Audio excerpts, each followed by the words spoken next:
Mistake number one is to assume that there are no artists around you. If you were born, you are creative. There's a book called Walking on Water by Madeleine L'Engle. And in this book, she cites a study of kindergartners. 100% of kindergartners measured creative.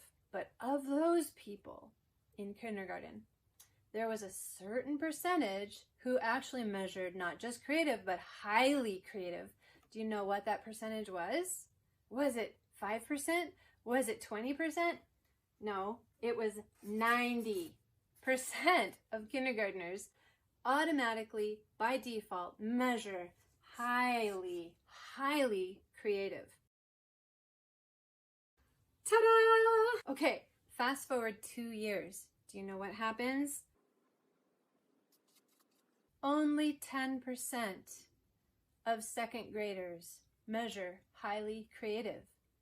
Is that biological? Is that the way that you were created, that you were born? No.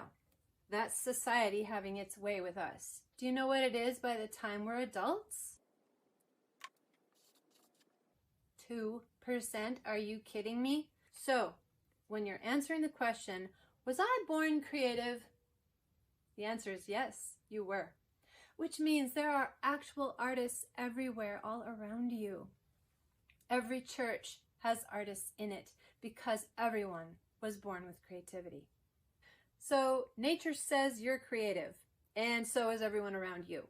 The problem is when you look around and nobody else around you is creating, there's no cause for rejoicing when people don't realize that they're allowed to create.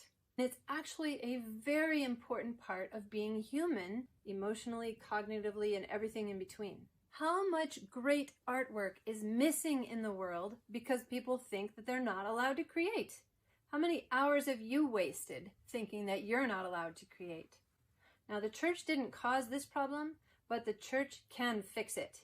There is a huge gap, a chasm in the world right now because so many art organizations have had to close their doors. So the church can step into that gap. We can literally make the world a beautiful place. There are members in your congregation already who make astounding art, and you never knew it.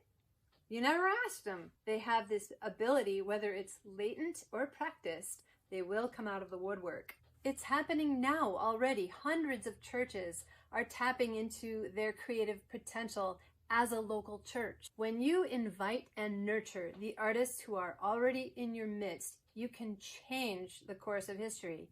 You can do this, church, through Jesus Christ. You can do this.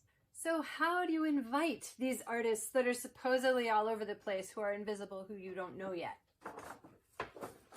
Number one, invite the artists to a little gathering. That's it.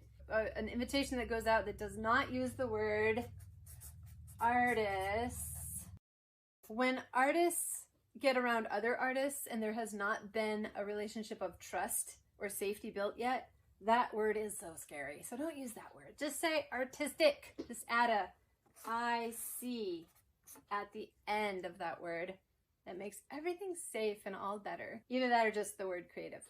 But invite them to a gathering and ask them questions and invite them to share with each other in teeny tiny groups their creative process and what they would like prayer for and things like that. Artists need prayer. The stakes are high. Artists are the ones who mostly shape our societies. There's a lot at stake and they are vulnerable. So, number two, invite them back. Let them know that you see them. Let them know that you care. When the church loves its artists first, then the artists start loving the church. And it's not the other way around. Because God loved us first while we still hated him. Remember? Simply love and nurture and encourage everybody who identifies with being a creative follower of Christ.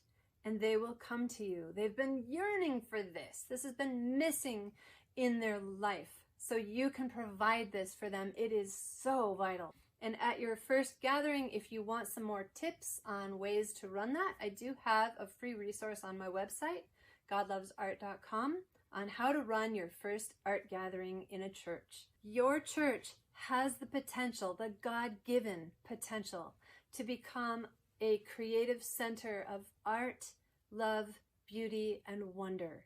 And I know you can do it, even if there's not a shred of evidence that you have that kind of potential in your congregation. I'm here to tell you, you do. In my next video, I'm going to talk about the dangers and the tragedy that happens to churches when they ignore the language of art. See you in the next video.